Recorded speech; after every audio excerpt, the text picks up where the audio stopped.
Welcome to ESVN, the Emma Sports Vigland Network show. My name is Emma Vigland, and welcome to the show, everybody. You know what to do. Like the stream, gets it into the algorithm, subscribe. None of that costs you any money. I mean, this show's completely free. It's also free to rate us 5 stars on all the podcast platforms.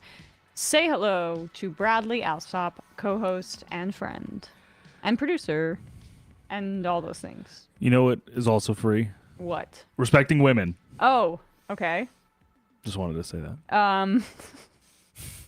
Not applicable to this. Sorry, I was just feeling like an ally today. All right. Well, I mean, I'm glad and that... was fishing for acknowledgement. Yes. As a woman, I mean, I guess I have to give you credit now.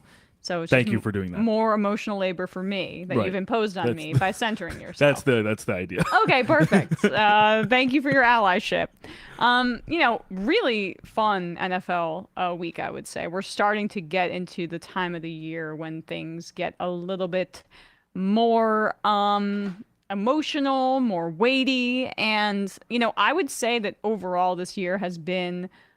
Last year was incredible, and I can't tell if that was tainted by the Giants being a bit of a Cinderella story last year, but I just feel like, with Burrow healthy, Josh Allen and the Bills were firing a little bit more on all cylinders. The quarterback situation, the Eagles being that juggernaut, it just felt weightier last year, but we're starting to see, the Eagles and the 49ers are on a collision course, it appears, in the NFC, and then the AFC is more wide open than it's been in years, and so that brings some interesting storylines to the fore. But let's start, I guess, with that incredibly important matchup in the afternoon yesterday. Again, the NFL schedule makers seemingly don't know how to pick them, although the Packers-Chiefs game ended up being quite consequential in and of itself. But this Eagles-49ers game has been hyped the entire year, particularly by 49ers players who talked a lot of trash about how they would have won the NFC Championship game last year if they had a quarterback that was healthy. If you recall, Brock Purdy got injured right away in the game. And then who was their backup quarterback who got injured as well? Journeyman legend Josh Johnson. It was Josh Johnson. It was because the other quarterback they had on their roster was Trey Lance, and he was injured. So they got. And I think both me and you thought. Well, I also think both me and you thought they were sort of slow walking. That, but he was not active. He wasn't active he for wasn't the game, active, so it wasn't even an option. And then they got to their third stringer, and he got injured. I think it was with a concussion or something. And then it had to be like hand off every play, and the Eagles were able to easily dismantle that. But then, the 49ers in the lead up to this game said we would have won, and they did win. And convincingly. Really convincingly, in a really way that ran up the score. I was not anticipating that to go into Philadelphia, a hostile environment. There were many fights that broke out at that point, including the involvement of one of the security guys there. Really interesting stuff. Which is not something he should be doing. I would say that you kind of should let the players on the field figure out their own issues, but it's so Philly of this like security guy to get involved and be like, yeah, you won't come after my guy. Well, I was really enjoying the broadcast team having to basically, because this guy was involved, just like talk about Dre Greenlaw's involvement, but then also be like, and then we have to see if there will be any repercussions for Dom, the security guy. Right. Like I thought the refs were about to be like, personal foul, number 51. And then Dom also is being disqualified. Well, you guys, everyone must have seen this, that the kid, the intern, whoever that Tyreek Hill paid to do that stunt on the sideline when he scored a touchdown. Remember? The photographer, right. Was suspended, and he's just getting his start, suspended from the NFL sidelines for the rest of the year. And he did nothing wrong. It was just something cool he was doing with Tyreek Hill. They're going to have to, I would say, come down on the security guy that got involved in a fight between players. Seems like a poor choice. Yeah, I think it's interesting because at first I thought they were going to let that guy stay on the sidelines, but ultimately he left.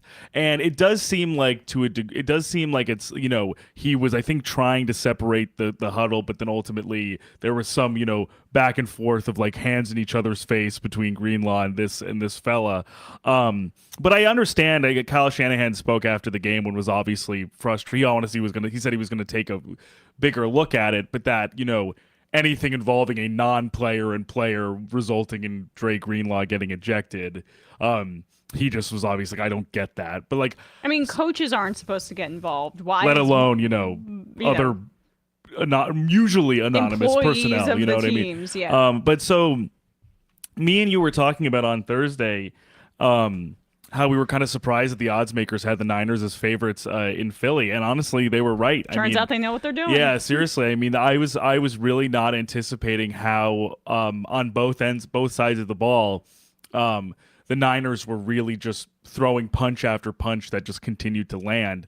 I mean, I think at one point they went 6 for 6 on touchdown. I think it was 6 for 6 on touchdown drives ultimately at some point. After they got a slow start and the Eagles had driven down the field twice to get 2 field goals. Which also seemingly was crucial in the sense that just getting Missed field goals on those drives meant that yeah. they had no real momentum going into the onslaught that came right after it, basically. Yeah, it's a good point. And I mean, it just kept on coming. And the reality that I think was exposed here is that, offensively, the Eagles are lacking some creativity with the departure of Shane Steichen, who I think we'll talk about in a bit, who's doing an incredible job with. Oh, yeah. I'm seeing that creativity Gardner with Minshew and like, the Colts, undermanned Colts team too, who are in the playoffs as of if the 7-5. season were to end today, Crazy. right? And you see just how talented he is as a play caller and also really as a quarterback whisperer. I think Jalen Hurts was able to cash in large part due to Shane Steichen being the guy that he was working with, the offense just has not been able to reach that level of dominance. But I'm much less concerned about the offense and more about the defense. For sure. It's not a coincidence that the Eagles signed Shaq Leonard today. I was just going to say, I was like, the thing that I had in my mind before I saw that, I wasn't even actually thinking of Leonard specifically, but I was like, it would be the most like Howie Roseman-ass thing to do, to be like, okay, who can we get off the street to improve our linebacking core, because those guys are in hell right now. I mean, and they just lost a ton of guys in the offseason, and like as talented as Roseman is at I mean, he's the best GM in the league at making that roster just completely stacked. It's still difficult to survive all of those departures. And the departure of Jonathan Gannon, who we mocked as a Kendall Roy kind of figure, but it's seemingly the defense is not as good without him there, and the Cardinals are playing scrappier than we anticipated. Yeah, like I think they're doing the good thing of like, I think they're kind of doing the good thing of performing well while mostly losing games. I mean, they'll beat the Steelers, but that's nothing to write home about with Trubisky at the helm, I'd say. But with that being said, though, on both ends of the ball, I think we're seeing kind of a lack of continuity that definitely, I would say, if I'm an Eagles fan, would concern me. Even if they're 10-2. Yeah. I mean, it's still I wouldn't. But they've got to be worried about next week. It's 10. They're 10-2, but to the Cowboys. Right, they're 10-2, but I think it's also less about almost the regular season record than the long-term outlook for them in the playoffs, especially against these teams that they have to beat in the 49ers and Cowboys, presumably one or the other in some fashion. I think that they could beat the Cowboys in the playoffs if they have home field advantage, but like the Cowboys are going to be revving up for this totally. game. And the offense and the Cowboys offense is humming. Is humming and has been consistently well. I think this upcoming Eagles-Cowboys matchup will be the most definitive answer in terms of what we can see going forward as to who really, amongst those three teams, Cowboys, Niners, and Eagles, who are the real top two like power players necessarily. Yeah, absolutely. And I would also say, like, in terms of concerns about the Eagles, the linebacking, like the second level of the defense is the number one, but their number two would be their secondary play. And you saw that even though I don't think the Bills are very good at all outside of Josh Allen and Stephon Diggs, he was able to torch They them got in 30, the air. 34 points still. And that was way too close to call. I mean, they beat the Chiefs, obviously the Eagles did, and In a lower and the scoring Bills. affair, too, I will say. Yes, and then and so that was a really great start to their murderers row. I mean, it was Dallas, the Yeah, bye, the schedule's really tough. Kansas City, Buffalo, holy crap, and Yep. then San Francisco, then at Dallas again, at Seattle against the Giants and the Cardinals. They play the Giants twice, and then and in between the Cardinals at the end of the year, so they should win all those three. But if they lose to Dallas, I don't exactly know how that tiebreak shakes out because Dallas would have to, it depends on their schedule as well. But, the Cowboys are going to come into the game thinking like we can play for the division and actually win here. But fundamentally, I think what has been a significant difference between the offensive coordinator role that Brian Johnson is filling as opposed to Shane Steichen, on one hand, is that I still feel like in one way or the other, there's a little bit too much like cuteness going on with the game plan when I still think they very much have at their disposal the ability to sort of mash the easy button in their offense. Yes. In the sense that I just think I don't think they ran the ball nearly as much as they could have yesterday. And there was a lot of drop back stuff for Jalen Hurts where there was not anybody open for him. Yeah. They were getting blanketed on the other end of the ball. I mean, they were getting blanketed by the Niners defense to the point where either Hurts had to try and make something out of nothing, or he went into panic mode to rush to scramble. It wasn't like a drawn up run play. It was like, oh, I don't have any options. I need to try and gain at least a yard or two based on what's going on. The combination of it's not even I necessarily think that the line played poorly. It's that excellent offensive lines can only hold up for so long if the ball is not getting out. Yeah, and so. And then on the other hand, they were still, I think, getting a decent amount of run with Kenneth Gainwell and Swift on the ground, but I just didn't think they were going to it nearly enough when that was working. Well, I think part of it is like, okay, so DeAndre Swift only had 13 yards on 6 carries. That's what I'm surprised. I'm genuinely surprised by that. But that's because the Niners have the guys to do that. I mean, they have and the Chase Young edition only bolsters that. Oh my gosh, Javon Kinlaw, who came over from the Eagles. And, Kinlaw, Hargrave. Both two Javons though. Javon Kinlaw and Javon Hargrave on that line. Yes, I'm sorry about that. But came over from the Eagles. They have, arguably one of the most talented defensive line in the NFL. And Eric Armstead's coming on as well. He's a great player. Now Chase Young, Javon Kinlaw, Javon Hargrave, Nick Bosa, obviously. Yeah. I mean, they basically had every spot on the line, I think, to your point, which is maybe why the run game was not, maybe the Eagles were less inclined to go there is because they know that there are so many options in every gap. Yeah. But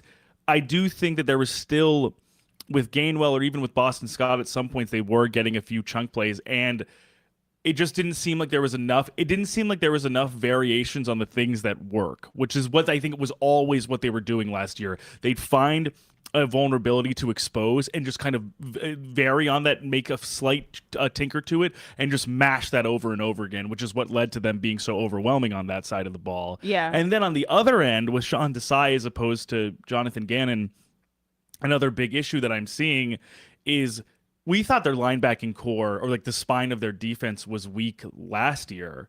Kayvon Wallace is no longer there. TJ Edwards is no longer there. Those were the guys, along with Reed Blankenship at safety, who were basically kind of the core, who were the people that would get exploited last year in that defense. Yeah. And now on to Nick Morrow and Blankenship, who's still there.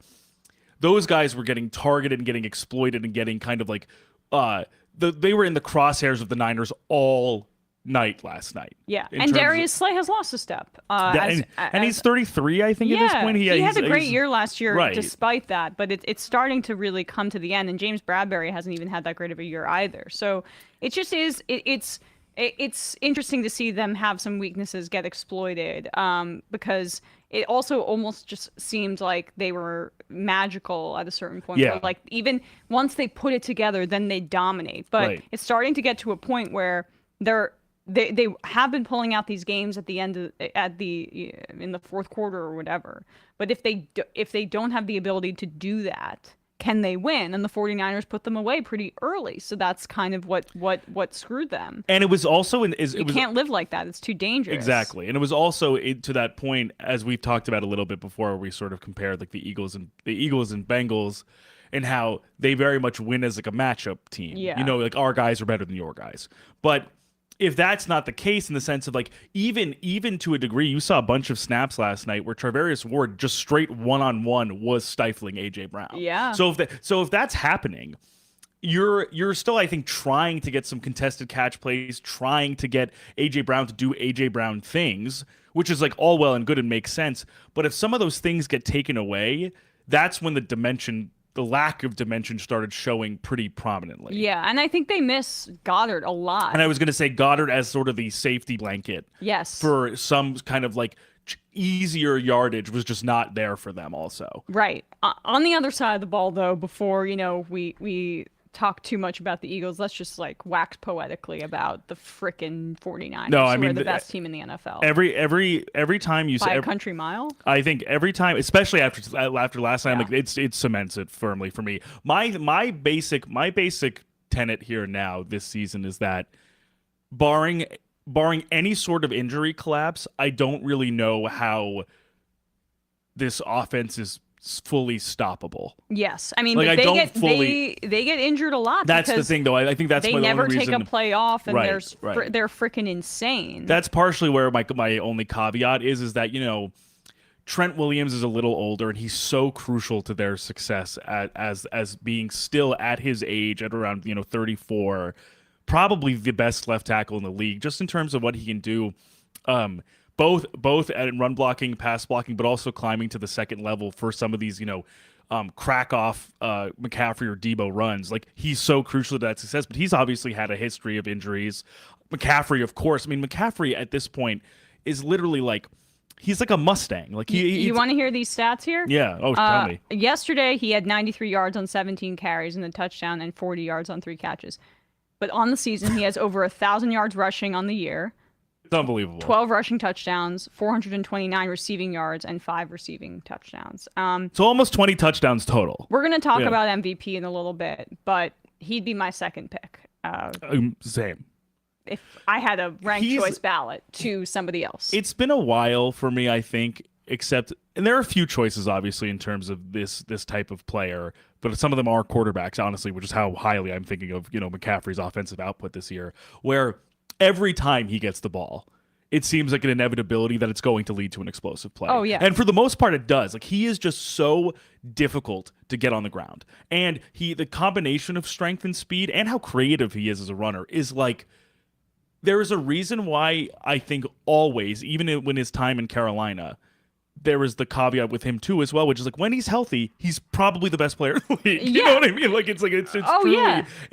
And his life is just like not made easy, but the fact that the 49ers have so much like misdirection and the ability to go to anybody at a play on any level, because Deebo Samuel plays like he's a running back when he's a wide receiver, and he had 3 freaking touchdowns yesterday. And my fiance and I have a fantasy team together. We faced him in fantasy. It was horrible, but I still admire Deebo Samuel. I may or may not much. have had him on my team. Oh, well, congratulations to you. I mean, Purdy, 19 for 27 for 314 yards. When you see 19 completions for 314 yards and 4 touchdowns, let's be clear here, so much of that was yak stuff done by guys like Deebo Samuel. And Kittle had a good day, and Christian McCaffrey had a good day as a runner. And this is not to fully minimize Purdy in this equation, just in the sense that he is perfect for what the Shanahan offense requires. Yes. In that he's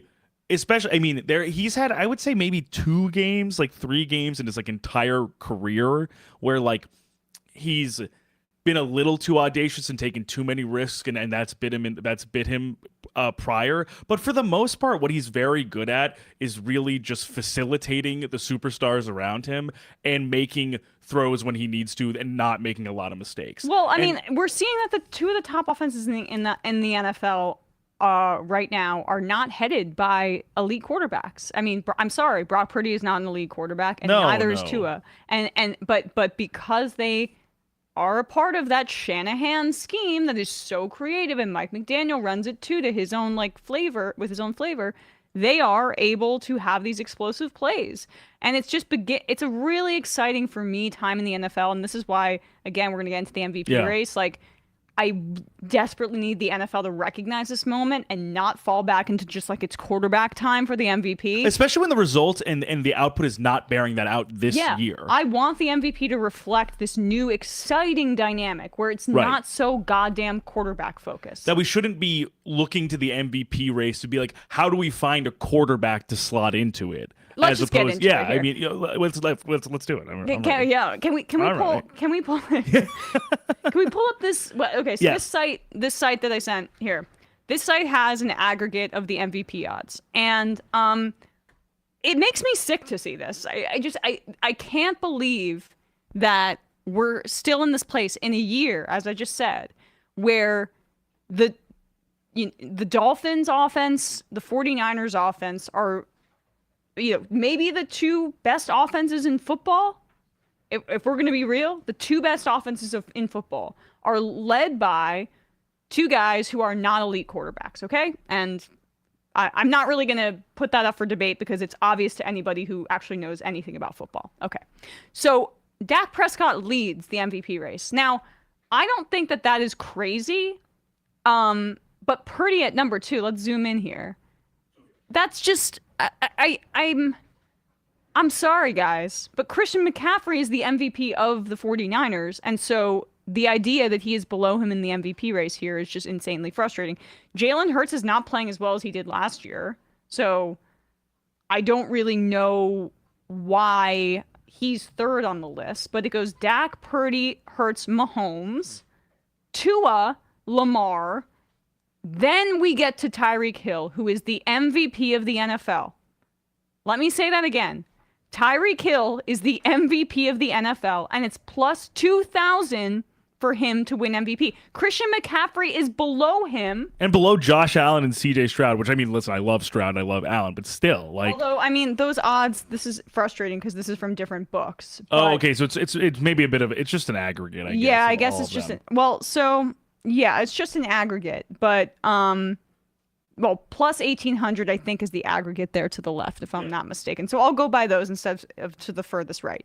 But like, my top 2 votes, if I were to do rank choice for MVP as of we're going into week 14, I'm going number 1 Tyreek Hill, I'm going number 2 Christian McCaffrey, and number 3 I'm going Dak Prescott, even though I hate the Cowboys more than any other team in the NFL. Dak Prescott has been playing phenomenally. And, but like, what we're seeing Tyreek Hill do is so generational that, I mean, I don't even know what to say. He's 519 receiving yards away, and he needs 5 more games to do it to become the first wide receiver in the history to get 2,000 yards in a season. They play for the rest of the year the Titans, the Jets, the Cowboys, the Ravens, and the Bills. And he just needs to average a little over 100 yards a game to get to that point. If anything, I'd be more... 4 of the 5 final games of those games will be at home. So... If anything, given all that you've mentioned there, all the factors there, I think the shocker would be if he didn't do it. I mean, and well, okay. I hope, knock on wood, because I really want him to do it. I want him to break this record and to dispel. Yeah. I mean, who knows if he'll even get MVP, because I know he's not well liked. I mean, he's got issues as a human being. But like, these numbers are insane. And I don't just go by numbers, by the way, because that's how you fall into the Brock Purdy is the MVP trap. But he has 93 receptions for 1,481 yards, 12 touchdowns, an average of 15.9 yards per reception, which is insane. And if the Dolphins get the 1 seed, I don't know how these NFL writers don't actually vote him in for MVP. And it's, to me, also, as you're saying, our receivers never won it. And it should be him. Bro, I mean, you see it in this sense of to your point about it not only being about numbers, and I think we have seen this in the past. Not every MVP, I would say, is created equal in this way, but I think in particular what we're seeing with Tyreek season this year is that the counting stats are there already. Yeah. They're there already, and it's going into week 14. Like if the season ended tomorrow, I'd say the same thing.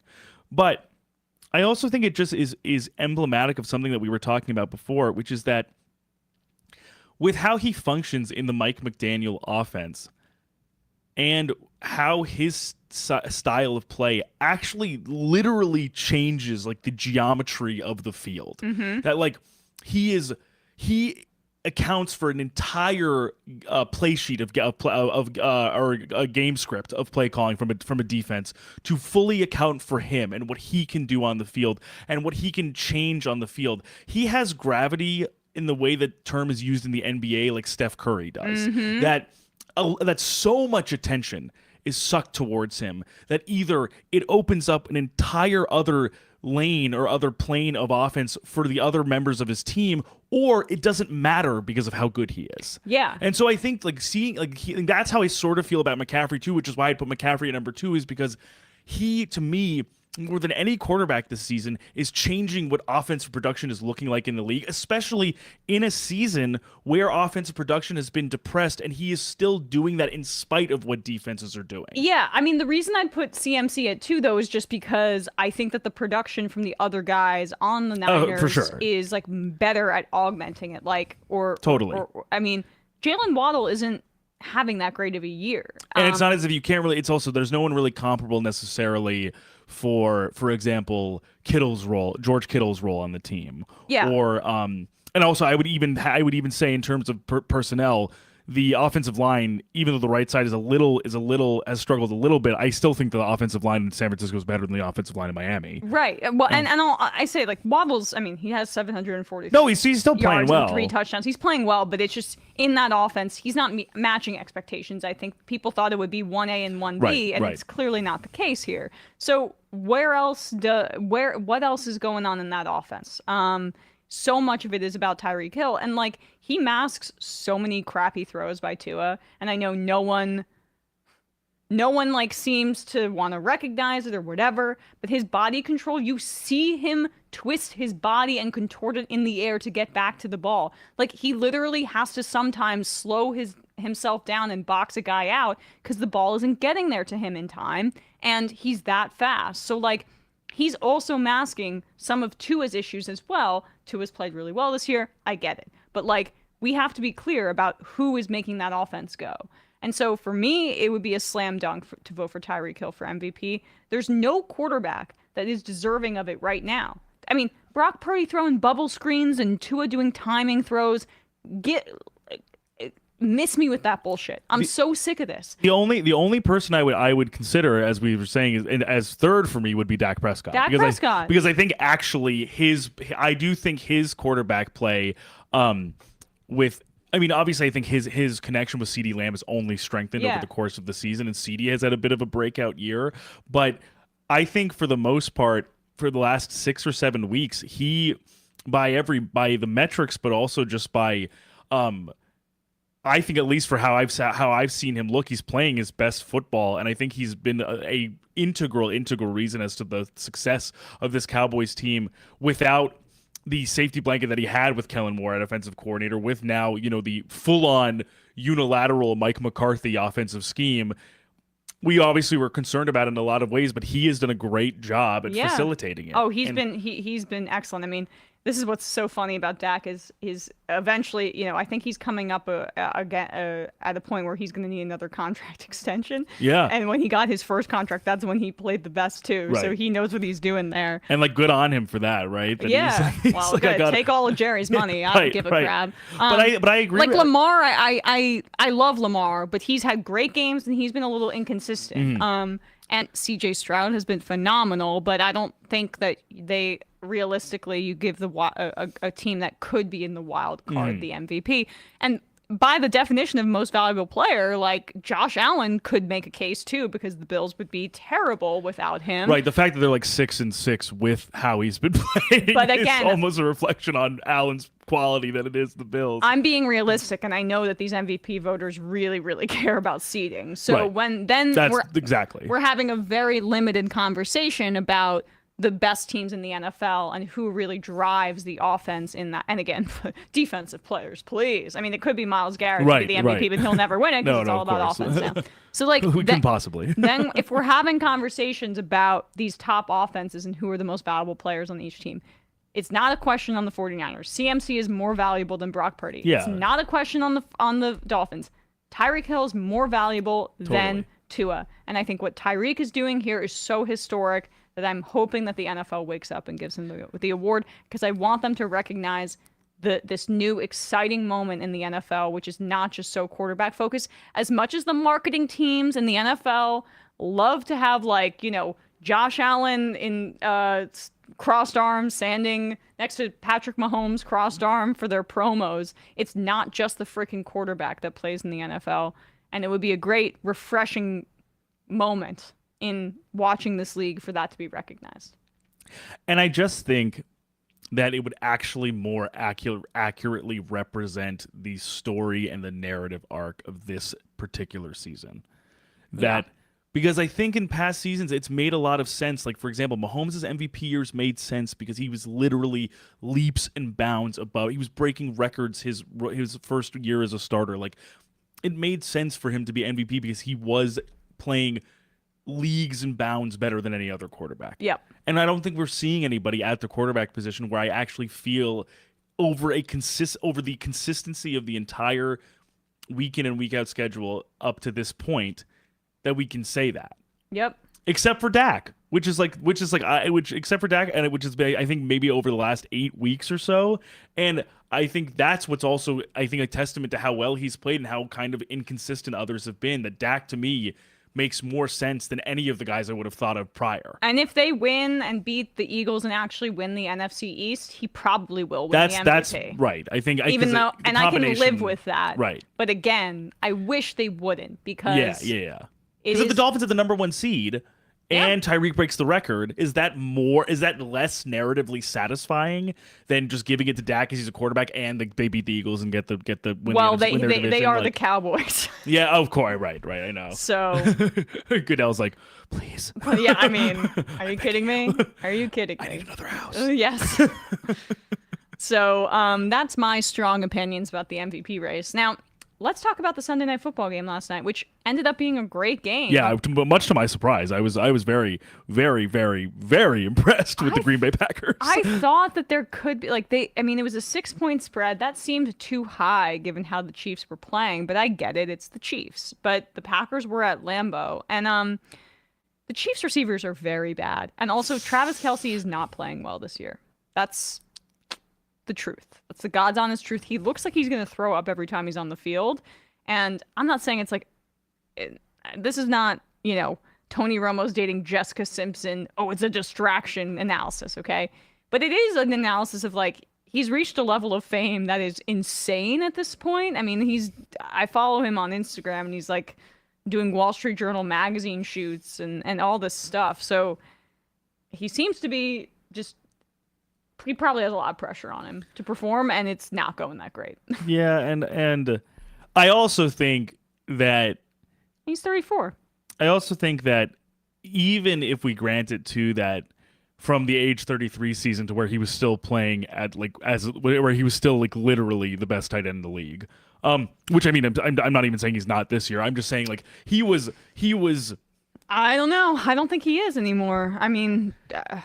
Based on, like, from this year's production to last year's, where it was like very clear he was like a first team All Pro, I think even that Nick Wright over at Fox Sports said this on Mina Kimes' podcast, and Nick has some kind of hot takes, but I actually kind of agreed with him that like with the sort of decrease that we're seeing in some of the other skill position play, even a downgrade from like what they had with Juju Smith-Schuster last year, with what they had with how MVS was playing last year. That slight downgrade to like having to sort of rely more prominently on,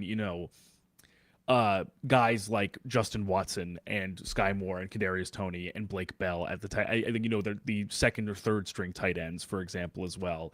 Like, that combined with a marginal decrease in quality play from Mahomes and Kelce, seems to have completely thrown this offense out of whack. It's too much pressure on a 34-year-old Kelsey. I don't even think Mahomes has played poorly. Like, I mean, he's just asked to do way too much right now. And frankly, another thing that I've noticed too is that the Chiefs have one of if not maybe the best interior offensive line groups in the league in Joe Tooney, Creed Humphrey, and Trey Smith, and there's a bit of a struggle because Juwan Taylor has maybe the most, or he's top 5 in holding penalties so far this year. The guy they signed from Jacksonville to a high quality, a higher end deal, and let Orlando Brown go, and let Orlando Brown go to Cincinnati with Donovan Smith on the other side, who has been playing admirably, but is also coming off one of his worst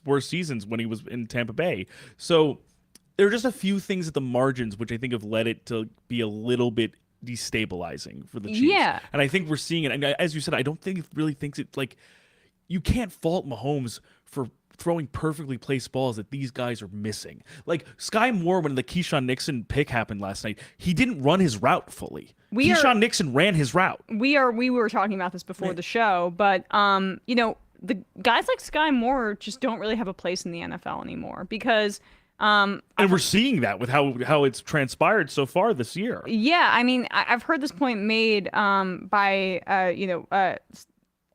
I listen to NBC Sports a lot and like their football analysis over there, and just the idea that the New England-esque slot receiver, a guy who's a jitterbug, who runs basically not horizontally, but slants or routes over the middle as security blankets for the quarterback, popularized by New England and guys like Amendola and Julian Edelman and Wes Welker, pick your slot receiver from that era. That's kind of going by the wayside because the thing that the juice for offenses in the NFL right now are explosive plays that go down the field, that stretch the field.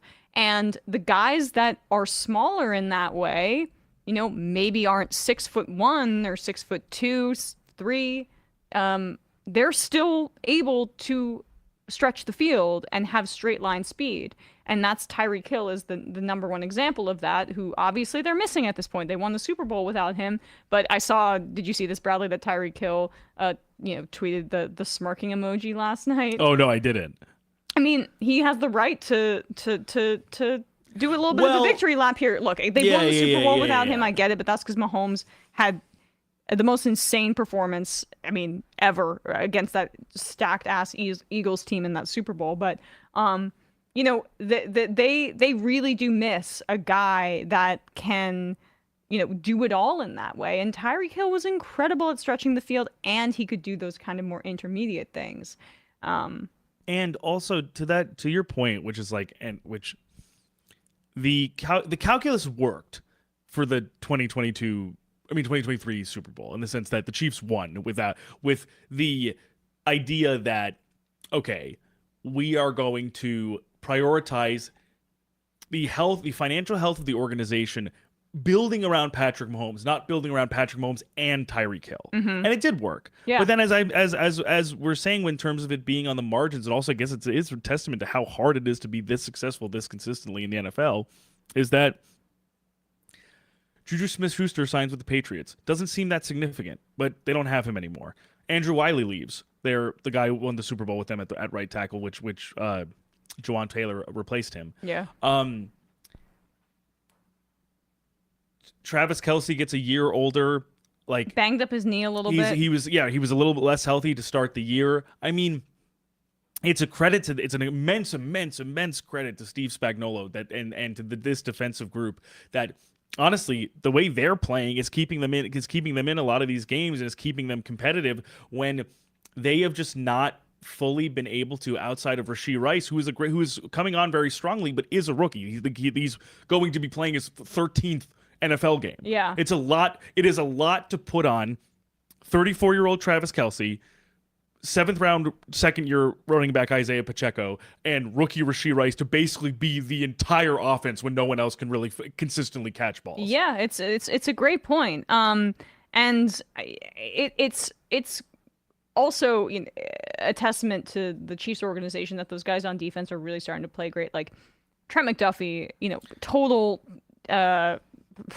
like psycho in a good way coming out of Washington. I really loved him in the draft, and he's played really well as at corner. And Chris Jones improved. Like he's like shown like real like measured improvement. He's getting really really good as his career continues. But last night against the Packers, they lost, I believe. Brian Cook. Yeah, who was a great player for them as well. Yeah. Well, no, but like they. Oh, maybe there was another guy too. There was some linebacker injuries, and I was a little bit in and out. Nick Bolton is also not playing. Yeah, Nick Bolton, who's been another player that they drafted in the second or third round.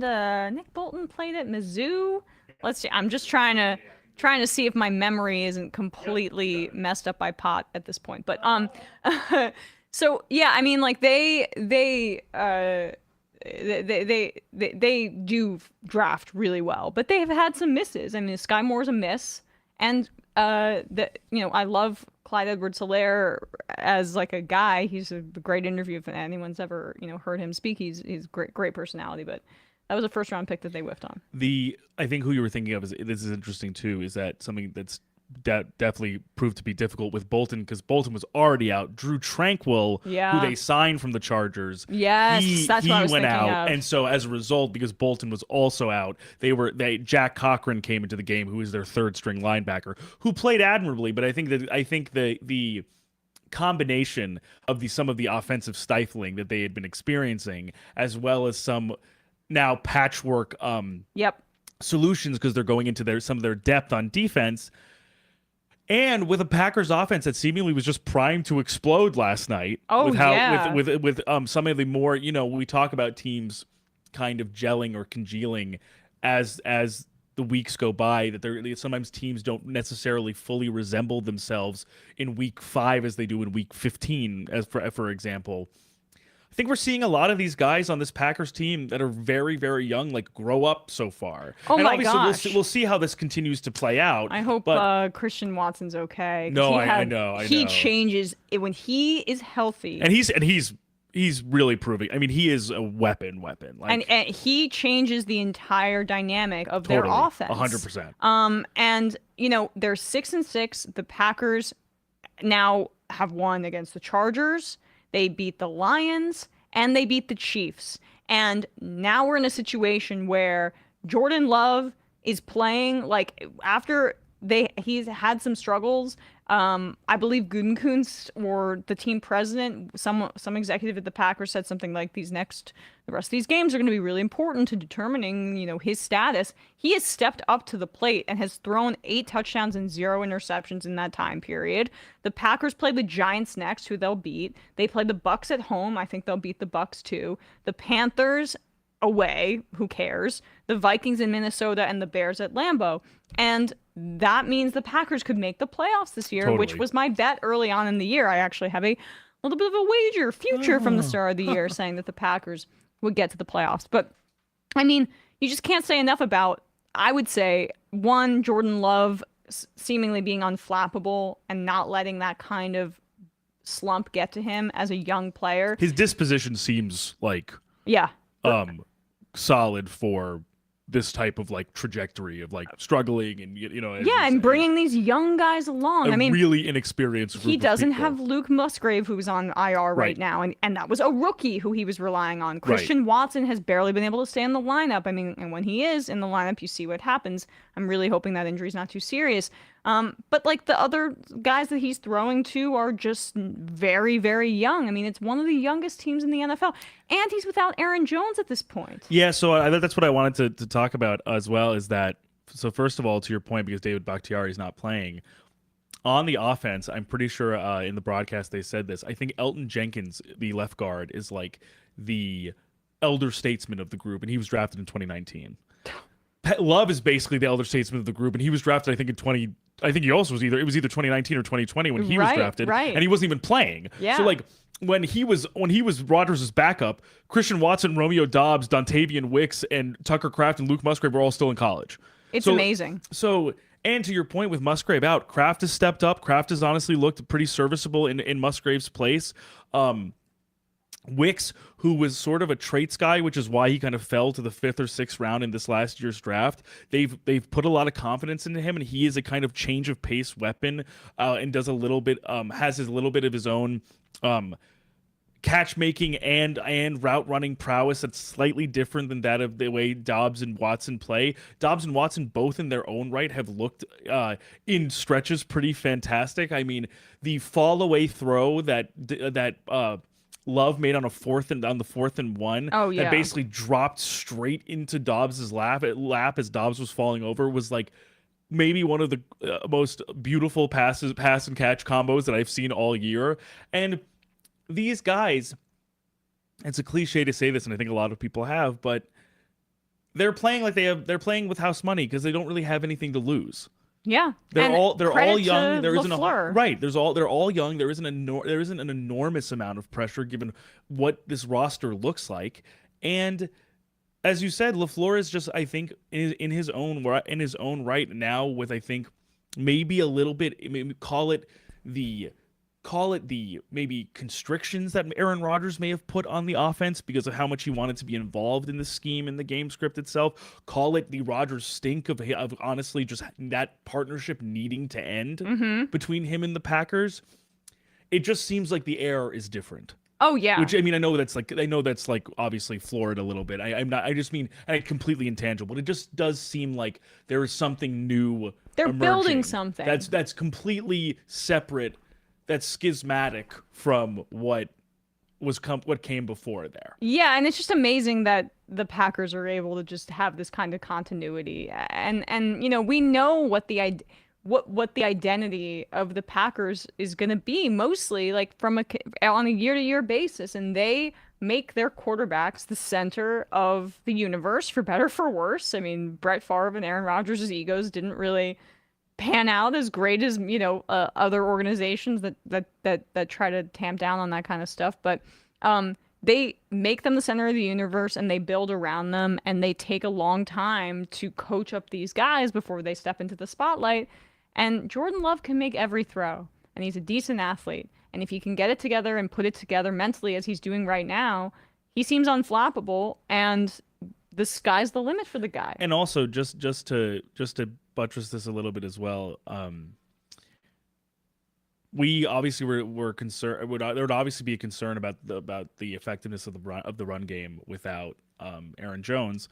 And to their great credit, yesterday, I don't remember who was in front of them, but they had the second highest rushing success rate, just with AJ Dillon mostly getting all of the carries, and he's not fast. And he's a big boy. I like AJ Dillon a lot, right? And it's he's fun to root for, but he's not fast. And so even to be able to use their personnel, the line and Dillon as the lead back, and still be that efficient on the ground, that's encouraging going forward. Oh, and they can still sort of have a change of pace even with Jones out. LaFleur is a very good run game designer, right, and it's kind of starting to get its. And if we can see together. it with Dillon and Aaron Jones can come back, I think there is some really that's super encouraging if they can continue to make a run prior to the postseason. And even if they get there, I think it's an amazing accomplishment. Yeah. If they win a game, it's even better. The NFC's wide open. Totally. I mean, the Rams are another story. There might be 3 or 4 teams at 6-6 now. Vikings, Rams. Yeah.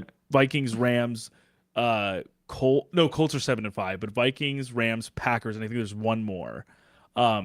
That are all 7th seed tied 6-6 basically. Yeah, we're gonna look at this right now here. I mean, it's either one of the NFC East teams, the Eagles or the Cowboys, are going to be the number 1 wild card. But in the NFC, it's 6-6 Vikings, 6-6 Packers, 6-6 Rams, the Seahawks, who I think Seahawks are 6-6 also, right? Yeah, okay, and the Seahawks have to play the Niners. They have their schedule is really, I think, again, is harder for sure. Yeah, and they got swept by the Seahawks. And they got swept by the Niners. Excuse me. They got swept by the Rams. So right, the Rams, right, who are on the up and up, are like gonna win in a theoretical tiebreaker with them. Right. So, and then below it, you have the Bucks and the Saints at 5 and 7. I don't think that they're gonna win in the wild card, but they could win in that shitty ass NFC South division. So Really interesting. They should be relegated, but that's a story for another day. I kind of think it's going to be Packers-Rams, and the Vikings are going to fall out unless they can get something out of Nick Mullins or Yeah, Josh. Dobbs has been struggling. Yeah, he's just not. The luster's worn off. He's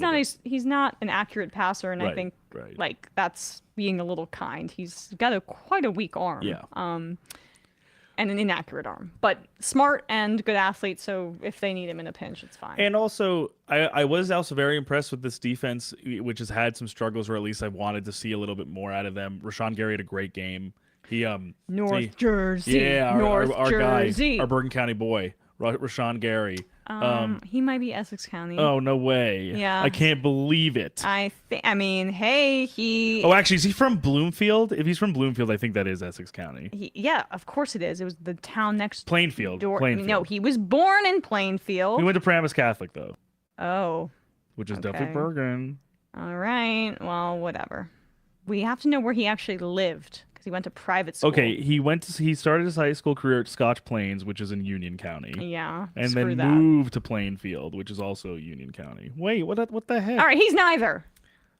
He's No. Union- Okay, well, but at least he went to high school. Paramus Catholic, it's Bergen County. I claim it. So All right, good. end of story. It is decided. I guess there's nothing that he's connected in terms of Essex County, which is total bullshit, but whatever. Yeah. Anyway, sorry. so yeah, go Rashawn Gary. We root for you regardless. But I thought he played really well. Yeah.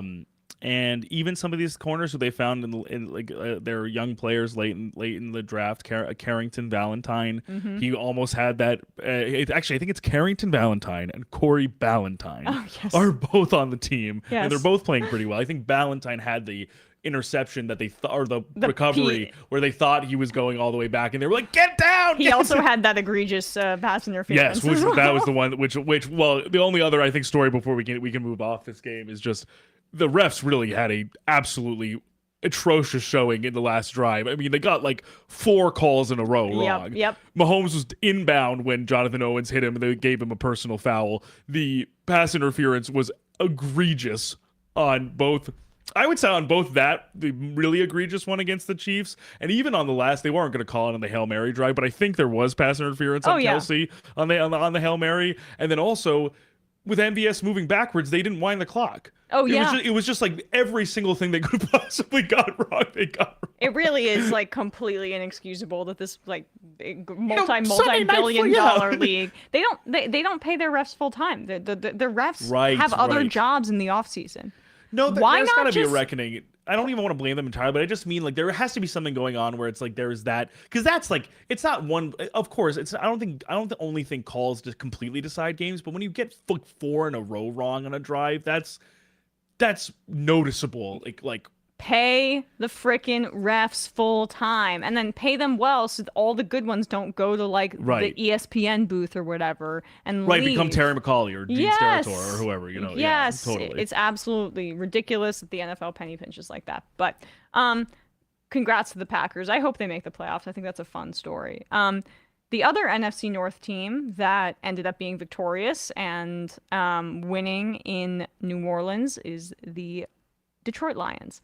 And I don't have a ton to say about this game except to say that, the Lions, they got off to an amazing start by going and driving down the field, really early lead. Then Carr threw an interception, and in the blink of an eye, the Saints were down 14-0. And they had a really kind of valiant effort to come back. I still think Derek Carr is bad. The problem with the team is they don't play with really a ton of heart or toughness. The Mickey Loomis and the Saints front office seems to have badly miscalculated where this team is at by not going and rebuilding, but signing Derek Carr and continuing to push millions of dollars in cap into the future. It's going to be a pretty tough few years, I would say, for the Saints as they begin to rebuild. And Dennis Allen is terrible, 20-45. What are we doing here? Time to move on. But I don't really know what the Saints are going to do going forward. And it seems like this kind of inertia is exactly why Sean Payton wanted out of town. We'll say, though, congrats to Alvin Kamara, who's a total stud and now holds the franchise record for the Saints with 53 rushing touchdowns. So I don't have a ton to say about that, except that I think that now in the NFC South, it's a race between the, more talented Atlanta Falcons, but who have a terrible quarterback play, no matter who they go to, or the Bucks, who are conservatively coached, but Baker Mayfield has played pretty well this year, as has Mike Evans. Can that be enough? Like, in terms of having faith in the team, if I were gun to my head and all else were equal, I would pick the Bucks because I think that they have shown, a more consistent way to win in the NFL. But I don't have confidence in either of those teams. But I just think the Saints are out of it at this point, which is pathetic because they tried all they could to just keep themselves in the thick of things this year. It's also the Saints. I was just thinking about this yesterday. It's also just very frustrating that, there are a few teams, as you were saying, that the issue. It's I think, of course, and obviously it's top of mind for me because I'm a Jets fan. But like, the Jets being the most stark example of having like a functional and proficient and maybe with the right person, a good enough like skill position group to be effective on offense. But I sometimes think it's potentially more frustrating because like the Jets are obviously bottoming out, whereas the Saints and the Falcons both have enough talent, and there have been glimmers of that talent working with the right amount of quarterback proficiency with those skill position players, that it just seems like such a missed opportunity when you have Alvin Kamara performing the way he's performing, when you have Rashid Shaheed as an actual deep threat, Juwan Johnson's a good player. Like when the offensive line in New Orleans and the quarterback are so underwhelming, and the defense also combined with a defense that is still pretty good, it just feels like meat left on the bone, obviously. And same goes for Atlanta with Ritter or Heineke just not being the answer to having Bijan Robinson, Kyle Pitts, Drake London, Tyler Algier, Cordarrelle Patterson, and a very good offensive line. It's just like both of those teams in one way or the other kind of fulfill the same level of disappointment for me. And I think hopefully the Saints actually try to do something to mitigate this mistake that they made in free agency with Derek Carr. Yeah, I mean, I hate how Carr plays too. He's such a check down Charlie. And then they have to bring in Taysom Hill, who's like semi-cold off the bench, in and out. They brought Jameson, yeah. Well, I mean, that's because Carr got injured, right. I find I ranted about Carr last week, but he's not played well at all this year, and yet he has the audacity to scream at his receivers. The only way that team can get explosive plays is when they have Taysom Hill in the game, and they take him out consistently for seemingly no reason. It's just weird. And I even heard the commentating crew say it yesterday. Like, they need some sort of spark. I just don't know what Dennis Allen is doing. The defense is falling apart too, and that's supposed to be where he's coaching. They don't feel like a disciplined team. And I mean, between them and the Bills, these are two teams that really, I think, miscalculated their talent levels, and it's frustrating to see. But at least the Bills have Josh Allen, and the Saints now have a cap situation that's going to haunt them for years. It's really untenable. If you look at their books for next year and the years after, there's just so much dead money. Mickey Loomis should be out of a job, I think, and they can start fresh. It's been a while. But I don't know which general manager is going to want to take that on. It's like a, an albatross. You're dealing with many an albatross when you look at what the financials. You're going to be the man in the iron mask if you're the general manager over there. So another thing we got to note here: the Texans beat the Broncos in a fairly consequential showdown about playoff berth. Yeah. I mean, I've been pumping the brakes on the Broncos, if you listen to us, for a while now, because I know Russell Wilson hasn't really thrown interceptions or made a ton of mistakes, but he'd been opportunistic with his rushing. He'd made smart but conservative decisions, and that's a good way that I think Sean Payton is coaching him, because he just doesn't have the ability to be an elite quarterback at this point. But in the end, the Texans defense is just pretty smartly coached by DeMeco Ryans, and they got Russ to throw 3 interceptions. including one at 3rd and goal. And that really was what did the Broncos in. And once again, CJ Stroud continues to be able to make plays, throws downfield, is fearless. The Texans, I think, will make the playoffs. Do I think they will be as dangerous now that they lost Tank Dell, who was injured, being banged up going into the game, and they decide to have that small guy block on like an interior run play? I have some real questions about that choice, but that's sad because Tank Dell was having a great year, and they really are.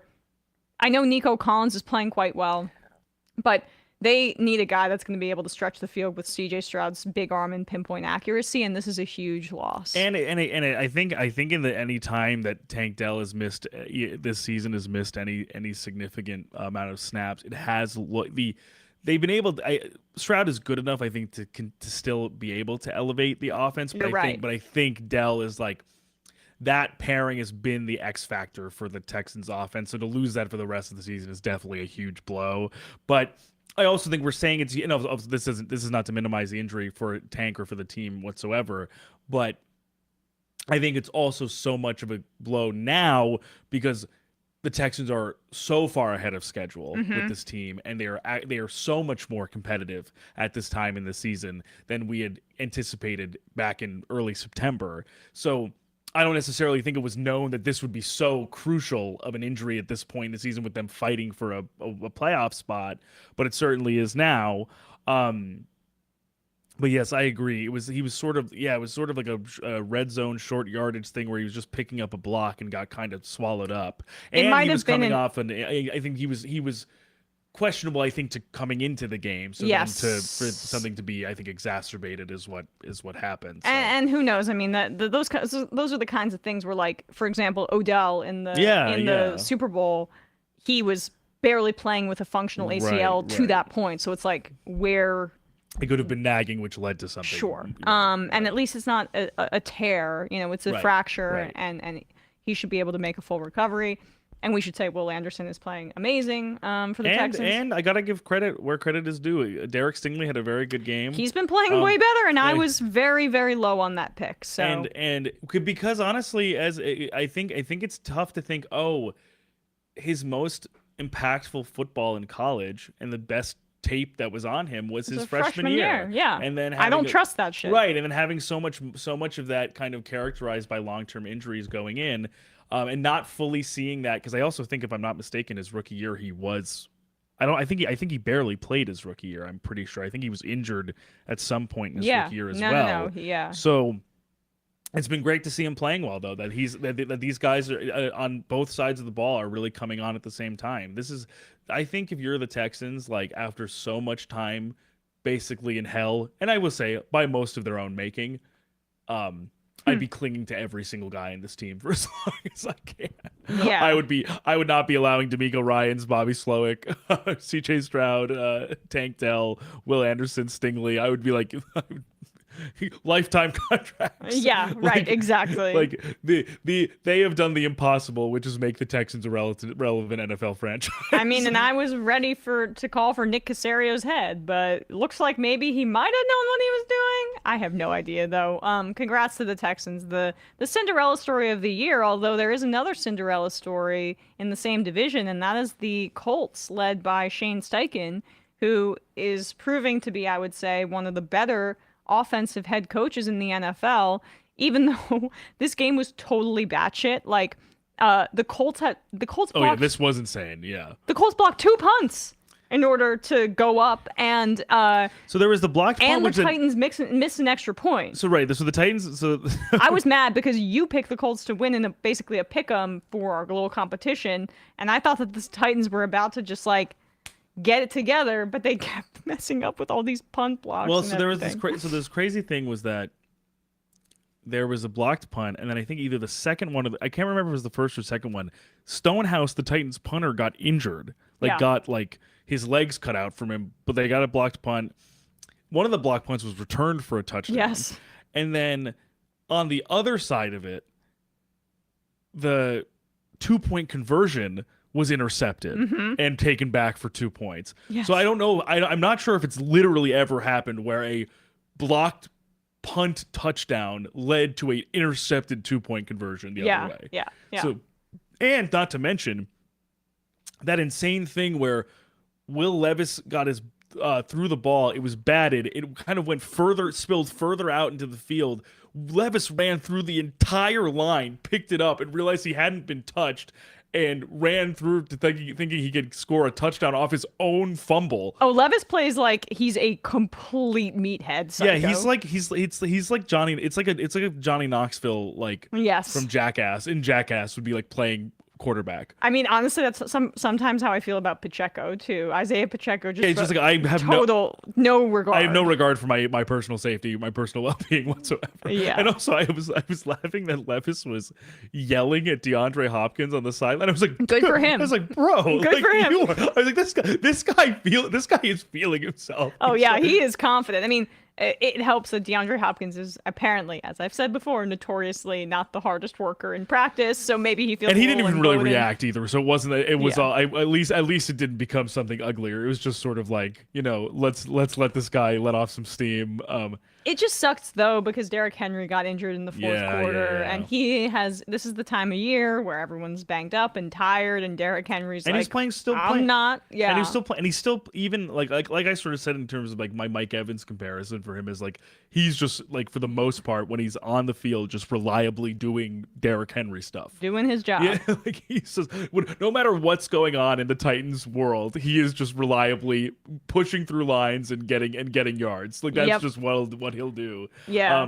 But yeah, I mean, Steichen has really clearly shown an ability to just get the most out of guys beyond the expectations of them, in the sense of getting guys going that other coaches hadn't prior. Michael Pittman has been playing. Michael Pittman, as I think you mentioned last week or the week before, has been just a reliable target for both the offensive staff and for Gardner Minshew to just prioritize in moving the chains, which they've been doing really well with him. Zach Moss in lieu of Jonathan Taylor has been pretty effective on the ground. Minshew, who obviously a similar vibe. I mean, Minshew is also kind of like total insane Minshew's just person. the consummate gunslinger as well. He's been keeping the train on the tracks just to be 2 games over 500 when I think there wasn't a whole lot of expectations for these guys. The offensive line is playing better. Alec Pierce had his first touchdown of the season yesterday. I know. I always am surprised. I think he's more talented than his production. And even just seeing that, I was like, okay, so maybe they're also finding openings for a guy like him where there weren't really before. So I think it'll be really, really exciting to see this team once we're able to see them with the full complement of Anthony Richardson behind center and Jonathan Taylor as the lead back. Yeah. So like, for the results to be like this already, with how many injuries they've sustained and how much of the alternative they've had to use, it's really cool to see. It also goes to show that, like, similar with that of the Texans, obviously so much of we were saying this last week too, that like there's so much Jim Irsay like comedy /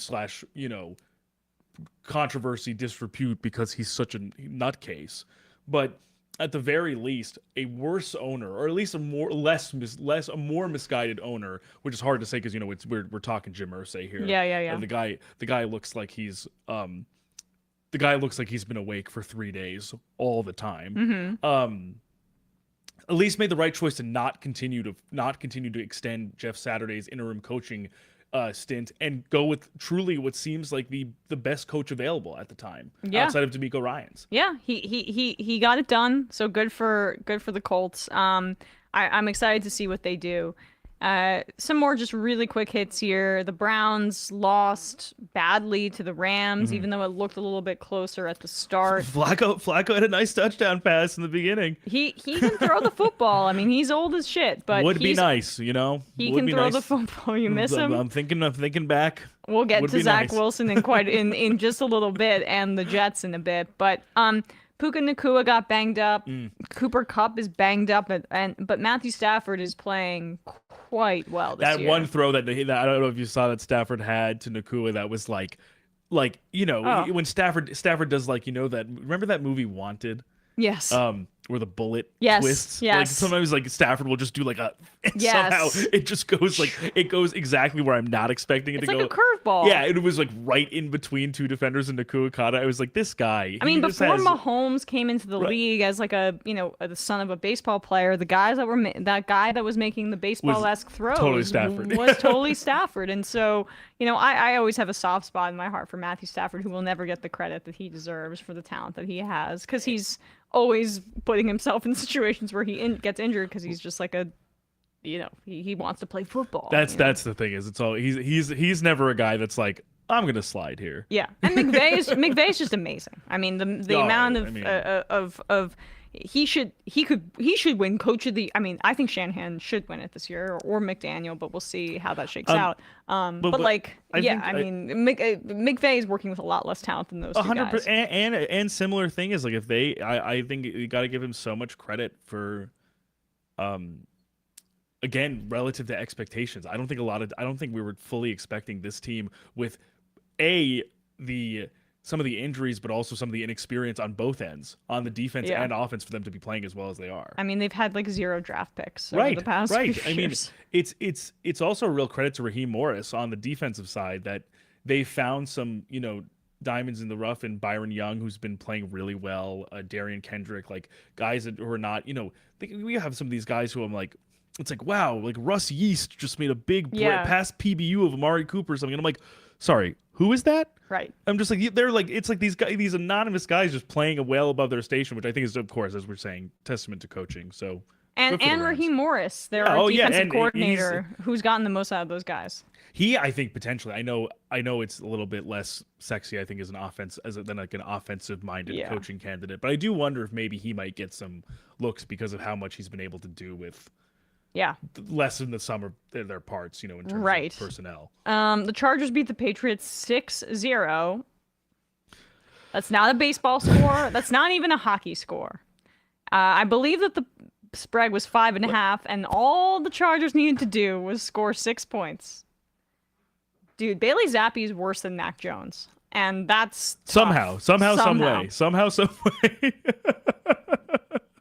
And the only player that can do shit on offense that they have is Ramondre Stevenson, and he is now injured. That's all I have to say about that disgusting game. 6-0. Another game that People was paid money for that. Bizarre, was the Cardinals-Steelers game, because there were multiple stoppages due to inclement weather. It was really pouring, and violently. Kenny Pickett it seems like it's an injury that's going to sideline him for a while. And Mitch Trubisky did not do much to. No, he wasn't. But Kenny Pickett's looked bad this year too. There hasn't been much of a shift, I would say, between Pickett and Trubisky. Honestly. Yeah. So I mean, the Steelers are still in playoff position.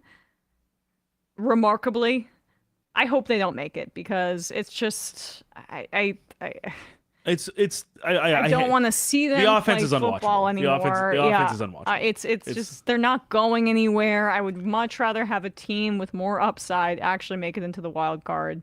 And Kyler Murray is trying to make a case. Like, it looks like they're not going to get Caleb Williams. Like, and Jonathan Gannon has gotten them to 3 wins. So, I mean, Caleb Williams is going to the Bears. I really think that the Cardinals, to their credit, have, especially with Kyler back, have not just like laid down. And also, I also do think, for the most part, as we were saying, obviously Gannon was not really inspiring a whole lot of confidence coming into the year in terms of how he carries himself. Yeah. But Drew Petzing, who is their offensive coordinator, genuinely does some interesting stuff. True. I honestly think that, like, isn't he like 17 years old? I think he was born in the 90s. If I'm not mistaken. Yeah. And they've definitely looked honestly pretty feisty. He's 36. I thought. He's 36. Okay, it might be their defensive coordinator who's young. Yeah, they're one of the guys I think is even younger than Petzing is. I'm pretty sure. Nick Rallis. Let's see. He's 30. Jeez, oh my God, that's crazy. He's my age. But both of them, both of those guys have really, I think, for what they have on in terms of personnel, they've genuinely done a good job. Yeah. The team is genuinely bad, but at least they seem for the most part competitive in some games. Yeah, I mean, and they beat the Cowboys. I mean, they beat the Cowboys early in the year, which is insane to me. Early in the year, those defensive players were playing like they wanted to kill people, and I think that was Jonathan Gannon's coaching. So, right. Maybe I know people can surprise us. We mocked Gannon. He learned their names. Things can change quickly. Yes. So, and I think some of these guys might have been taking the bus to work. I mean, given what we know about the Cardinals, they may not pay players enough. And I don't know. And Michael Bidwell is Michael Bidwell, but if the guy's hanging out with Brett Kavanaugh. So. Yeah. So anyway, that is what we have for the non-Jets games, because we are going to finish up the show here talking about the Jets. We don't have to do that. I think we do, because the Jets lost to the Falcons 13-8. I don't think the was Jets, that a scoregami? It has to be close. I don't know. It is so disgusting to watch. It was so disgusting to be watching that game and to see the safety occur and to see a football score that was 2-0. Yeah. Well, there's not much to say about the game except the fact that every quarterback they're putting in there plays horribly. Because they don't have a good quarterback on the roster. Well, every quarterback is worse than the next one. Yeah. I thought Trevor Siemian was actually, because the reason I thought Trevor Siemian would potentially, but maybe they're just that bad on offense, and Zach Wilson has been, as I've been saying for a long time, been given the raw deal. Well, don't get me wrong. I think there's probably not a less inspiring offensive play caller in all 32 teams than Nathaniel Hackett. He's even worse than I thought. The offensive scheme is run every person behind the sticks and hope that they can run through 8 guys. They make every defense look like the 85 Bears. Honestly, every single defense, they look like the best defense in the world. But how was this so consistent? Like, how is the offense actually somehow worse than last year? Because I would say Mike LaFleur was at least marginally more creative within this system. And also, I mean, I think it's a combination of personnel and how poorly Zach Wilson played last year, as well as offensive line injuries. But LaFleur at least had a semblance of creativity to him. And listen, he's the offensive coordinator with the Rams now, and look at how they're playing. Yeah, I mean, at some point it becomes a Jets problem. Yeah, that's what I've been trying to say. It becomes a Robert Saleh problem. There's Diana Rossini has this tweet: the Jets want to make a switch at quarterback. We don't need to put it up. Wait, I'll just read it. The Jets want to make a switch at quarterback. The team is leaning towards Zach Wilson to take over, but he is reluctant to step back in. Sources tell at Zach Rosenblatt, who I think used to write for the Giants, now writes for the Jets. Yeah, he's the athletic Jets guy, I think, now. And me. The team is discussing next steps. More on the Athletic shortly. So he doesn't even want to play for the Jets anymore. But the reason I say that and I don't blame him, because it could ruin his career if he goes back in there and has more bad games. The reason I say that about the disparity, even from last year, is that somehow, some way, the utilization of players on this team and the scheme are less inspiring and less conducive to any semblance of and I mean this literally and figuratively, forward progress. Yes. Literally forward progress on the field. Every single passing play is the farthest they will go is either an outbreaking or in-breaking route to Garrett Wilson that might go just over the first down line. Every single other passing play is behind the line of scrimmage. Yeah. There There is no desire to do anything than the safest, most inoffensive plays possible, but strung together, it's a borderline is being generous. It's non-functional. The offense does not function. Yeah. They can't score. They can't even move the ball. There is nothing to recommend it. It's the worst. It's somehow, some way, potentially, maybe outside of the New England Patriots, I don't even think it's close. It's the worst offense in the league. Yeah. I mean, I think the Patriots do take that, but they're second. The Jets right, are second. I guess I was saying 1-2 is probably Patriots and Jets. Yeah, because at least the Jets have Breece Hall and Garrett Wilson who can make the defense think about something. But damn, is it terrible. I mean, I get what you're And saying. they're toiling. Like that's also what I feel for the guys, in the sense that I know Garrett Wilson and Breece Hall are young. They're only second-year players, but there are players in their position who are able to do so much more and able to succeed so much more because they're actually on a team that seemingly cares about winning games And knows how to coach offense. I mean, it's just, to me, it seems quite clear that Saleh is out of his depth in coaching offense or knowing what the right thing to do to relegate to people or to delegate to people. But I think that's the other thing too, is that I think it goes to show a real managerial incompetence, at least in my opinion. I agree. Where he's not picking up on what isn't working and how to potentially modify it to make it work.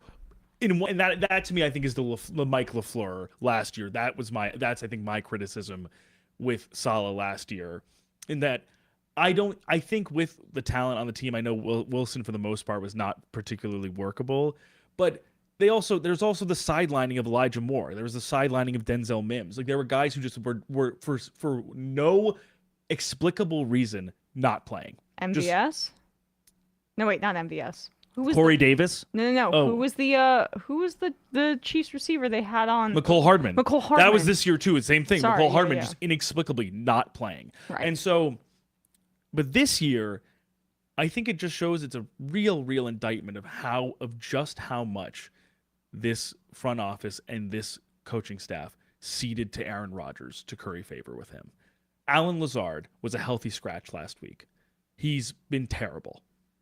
Randall Cobb is not playing, and frankly shouldn't be playing. Of course not. He is far past his prime, and the only reason any single football team would staff him on their roster is to get Aaron Rodgers. The only reason Tim Boyle is in that jersey is because he was friends with him because he was his backup in Green Bay. Almost every single decision, and this is all under the umbrella of hiring Nathaniel Hackett for the sole reason is that he tells fart jokes to Aaron Rodgers and Aaron Rodgers laughs. That they watch fucking Goldmember, the worst Austin Powers movie By far. and think that's like fun to like incorporate into their film sessions. All of that has made this team essentially, it's like Elon Musk's Twitter. It exists, but it's not usable. The other thing about the Zach Wilson thing is, in terms of the managerial style of someone like Saleh, why was he relegated to third string? Why would he want to come back from that? It's They demoted him after he played not particularly differently than he played in the last 5 weeks before it. But it's just insulting. And then put him 2 spots below in the depth chart to a unplayable backup who was terrible in college for his entire career amongst 2 different schools, and Trevor Siemian, who I think last played meaningful reps as a starter in 2017. Yeah. If I'm Zach Wilson, I'm saying you couldn't pay me enough. I think he's. I've been your sacrificial lamb. I've been a national embarrassment for my entire NFL career. I'm okay. Yeah. Right. I'm good. I'll start somewhere new. Cut me. Yeah, they should. Honestly, cut him. Cut him. Honestly, he mercy kill. Literally, Seriously. let him go. He'll sign for a vet minimum elsewhere or whatever. But like, damn, it's just cut him. So that's my assessment of the situation. It's really bleak. I think this is the worst Jets team I've ever watched in my 27 years of existence. Why? Because the talent is so great on one side of the ball, and yet the results are like this. Well, it's also because I think at some point it seeps into the defense. The defense hasn't been playing that well, and I think there's only so many times you can go out after a 3rd and 14 leads to another punt to play convincingly to get stops for a team that's not going to score on the other end. Mm-hmm. I think they've lost a little bit of the passion and desire to play, which I understand. If I'm Quinnen Williams out there working my ass off for nothing, I would too. Can I also make this other point? So D'Amico Ryans was the defensive coordinator that took over for the 49ers after Saleh left. All right. Okay. This is going to really upset me. So. No, but it's just like, why can't Saleh figure out somebody who can coach the offense, and it was not an issue at all for D'Amico Ryans. Think about this also. I think it also just goes to show you I don't think this is luck, by the way. I'm just saying that I think like I think they're actually, it's not, the Jets wanted to do things that other teams did without actually knowing if it would actually work. Mm-hmm. So what I mean by that is like, oh, Stafford went from Detroit to LA and they won a Super Bowl. Brady went from New England to Tampa Bay and they won a Super Bowl. Why don't we just do the exact same thing and we'll win a Super Bowl? It's not that easy. Like, there's always next year, buddy. And then the other thing too is, to your point, DeMeco Ryans gets hired over to Houston. They pick with the number 2 pick, their quarterback. The difference is DeMeco Ryans is very clearly a better manager, a better assessor of talent, and a better coach than Robert Saleh is. Mm-hmm. And CJ Stroud is unequivocally a top 10 quarterback. Already in his 13 games, a better quarterback than Zach Wilson will ever be in the NFL. Yeah. And so, as much as I see those parallels, and I'm like, it makes me want to. It makes me want to, walk into the ocean. They're not the same because it's fundamentally, some guys have it and some guys don't. Yeah. And this coaching staff doesn't have it. I think they should all be fired. And they're not going to be, because we're going to wait for round 2 of Aaron Rodgers to see if he gets past 4 snaps in 2024.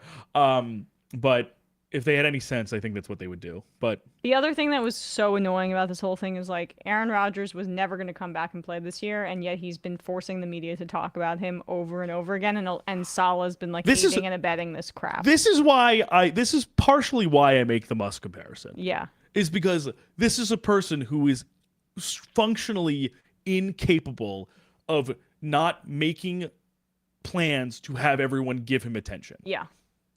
Even when he has played 4 snaps, and it will most likely only play 4 snaps in the year 2023, it has been 13 weeks, and he has been tirelessly, painstakingly working to make this entire Jet season about him. While he pretends not to care. I mean, again, you got. What did Elon Musk say at the Deal Book Summit? I don't care what people think about me.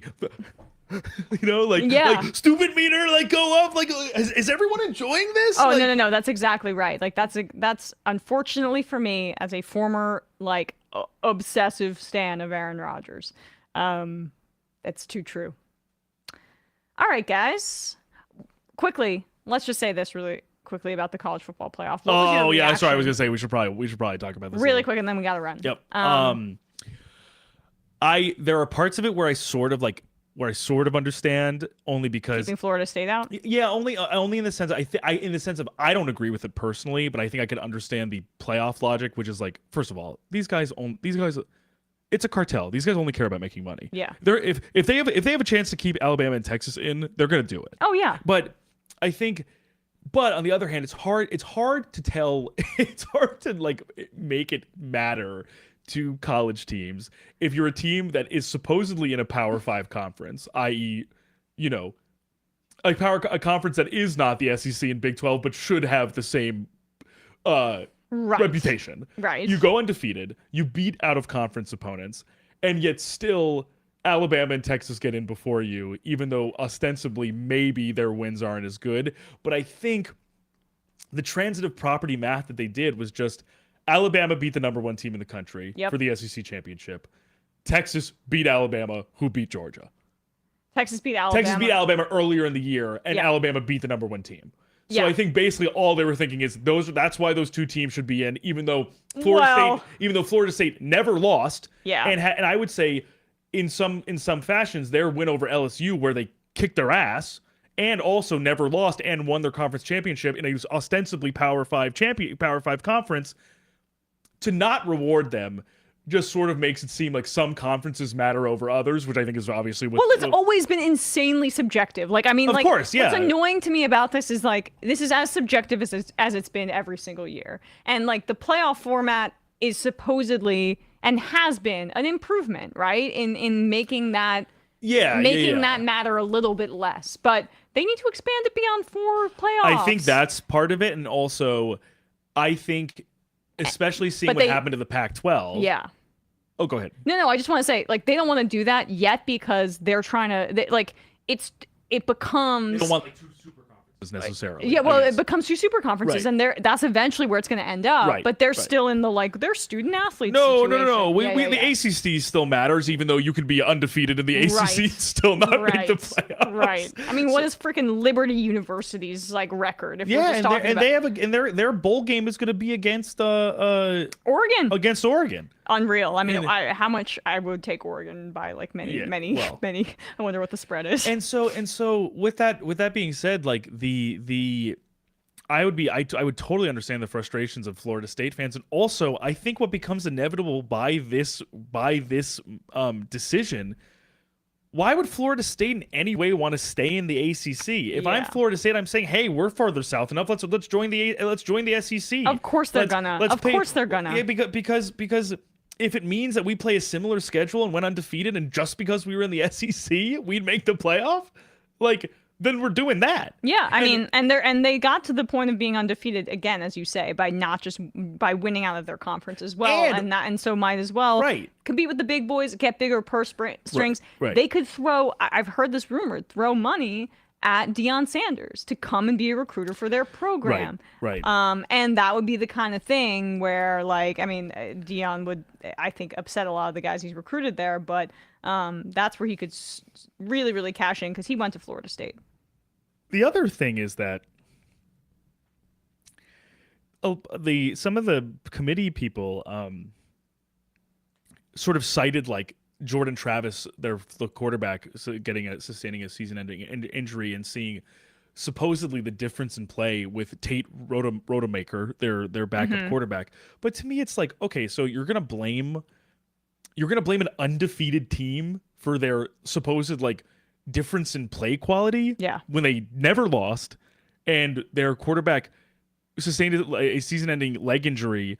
So wouldn't it almost be more impressive that despite that, they didn't lose a game? Yeah. I mean, the logic makes no sense. But putting that aside, because I do feel for Florida State fans, I actually really am excited about those four teams that are in. Oh, I mean, Michigan. I mean, the fact that Michigan got to #1 after all of this and their reward is playing Alabama is so funny. Hilarious. It is so goddamn funny. And I'm excited for that game, but I'm really excited for Texas-Washington. No, they're too fun. It's I would say maybe the most explosive and fun offense to watch in Washington against maybe the best and most fun defense outside of Michigan to watch. Yeah, and it's just it's also I really like Michael Penix Jr.'s game. I think he's a really exciting quarterback. Oh, he's a live wire. Totally. I love. If it weren't for his 2 ACLs, which he had before this, he would be he would be at the top of the draft, I would say, because he's just he totally outdueled Bo Nix, and they seemed like different levels. Honestly. I watched that game out of curiosity because both of those guys are rumors first round talents, and I think the Giants should try to get a quarterback this year. And it just looks like a totally different kind of player. I mean, Bo Nix is just he's doing what the offense tells him to do. But Michael Penix is operating as a pro. Yeah, and also I think Penix I like the attitude. Penix I think sometimes can because he's really confident, which I like. And so I mean he has that already in him, and he when he with the receivers they have, he just goes out and he's a big game hunter, which that's what I like in a quarterback. When I see that in college already. You are already wanting to attack downfield. You have that in you already. It will be interesting to see who's the guy that's going to be the third quarterback taken. Right. And I think Michael Penix is making a case for that. Yeah, I think it would have to be probably him or Jaden Daniels out of LSU. Both Yeah. He's funny. He's a fun kind of dual threat ish, I'd say as well. No, I know. But Penix, I think honestly, from arm talent and throwing quality, I think still Penix. I like him a lot. I guess I just like Jaden Daniels' frame freaks me out. Right, because he is light. Right. Oh yeah, he's skinny. Yeah, I mean, I'm gonna look up what they even say his measurables are, and then you can probably subtract 15 pounds from it. But I love these McMillan, Dunzier, and Polk. He's 6'4", 210. So I don't even think he's 200 pounds. I mean, he is skinny. He's tall and maybe slight. Yeah. But I like the receiver room in Washington is awesome too. So that'll be fun to see.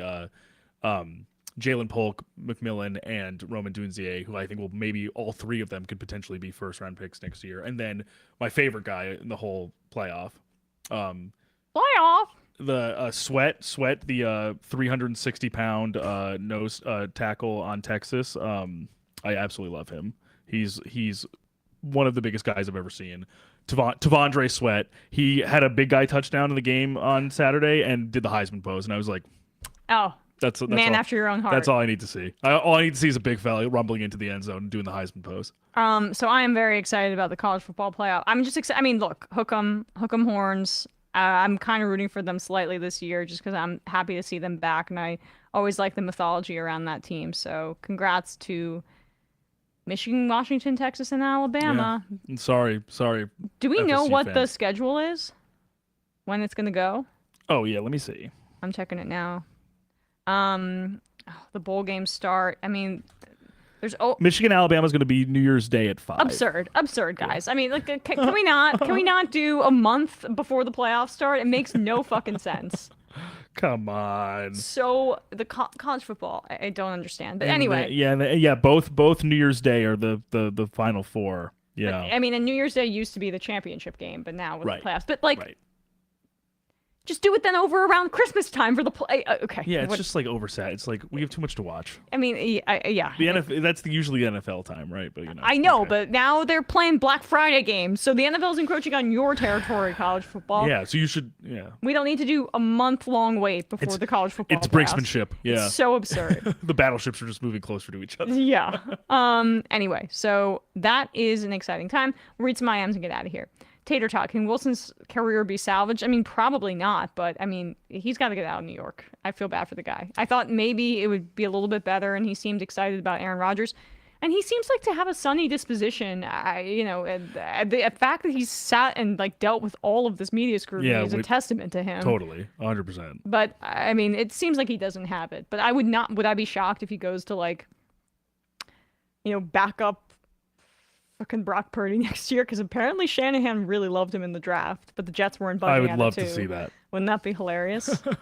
I could see him ending up, since he is a decent athlete, in like a place like Atlanta as the backup, because who the hell are their quarterbacks? He's just got anything will do. I think. Yep. Anything that's not just here. a non-green and white jersey, unless he backs up Jalen Hurts. Penzi L. Tucky says, I love Purdy. I think he's perfect for the Shanahan Niners, but CMC and Trent Williams are the MVPs of that offense. Totally agree that the MVP race should be between Tyreek and CMC. Both players have actually broken defensive schemes. Agreed. Backwoods Marxist. I know y'all cover mostly NFL, but do you have any thoughts on Florida State being left? Well, there we go. Will from Indiana. My dad, who was a big Steelers fan, lets me know what his thoughts are on each NFL weekend, but this season has been the exact opposite, especially after the Cardinals beat them yesterday. In other good news, I'm still keeping up with college basketball anyways, so I can give updates whenever. Indiana is off to a 6-1 start. Finally, I'll be working the parabolic mics on the sideline for the College World Cup in Louisville this week. And next Monday, which I'm very excited about. Congrats, Will. That's very cool. To anyone watching, be on the lookout for a redhead wearing a maroon jacket holding a very large spherical object. A great show today, as always, especially your MVP conversation. Left is ESVN. Thank you very much. Kowalski from Nebraska says, Griscom is going to be in an exceptionally good mood when our Longhorns win the national championship. I meant to text Griscom about this, but I forgot. Been wearing that Left Reckoning hat, which is fire. Absolutely fire. Majority Report wardrobe coordinator, FSU got screwed so bad. Saban gets to go on TV to do the used car salesman routine any year his team is on the fringe like last year, and it's pathetic. I mean, I think them beating Georgia, I hear you on that, but like, Alabama didn't make the college football playoffs last year, so I don't think we can say like, oh, it's rigged in Alabama's favor. And when I actually think they should have made it last year, but no, it's true. I agree with you. I think it was almost more surprising that. I mean, TCU sucked. Was that last year, or am I thinking 2 years before? Yeah, they had it was almost a similar thing where TCU was undefeated. I'm sorry, and then got destroyed. But that's what we're saying here. Georgia. Yeah. Like that's what we're saying here. TCU was undefeated, but they could not hang, and I mean, they had that miracle win. Whereas I think what's almost more galling is I think Florida State this year was much better than TCU was. Agreed on that. Yeah. It's like it just seems like the standards constantly change. I think that's what's probably frustrating for if you're an athletic director. Yes, right? College football. It's just there's no logic. Like the NCAA and college well, it's not this. It's the whatever, but the college football playoff committee. Yes, the committee. Yeah, turns out these are not the best people in the world. And the final I am of the day. Mind Pillow Guy. Love's first start last year against the Chiefs clearly was haunting him ever since, so I'm glad he was able to get such TCU beat Michigan and then got destroyed by Georgia. Right. That's what I misspoke. Yeah, that seemed like a flash in the pan too. I can't believe they beat Michigan.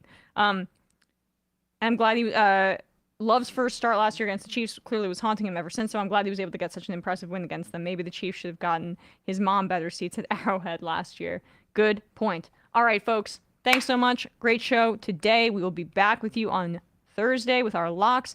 It's heating up. Bradley went 3-0, so he's really feeling himself, and I went 2-1 because of a half point. Go Saints lost by 5 and not 4. We will see you tomorrow. Thursday. Bye-bye.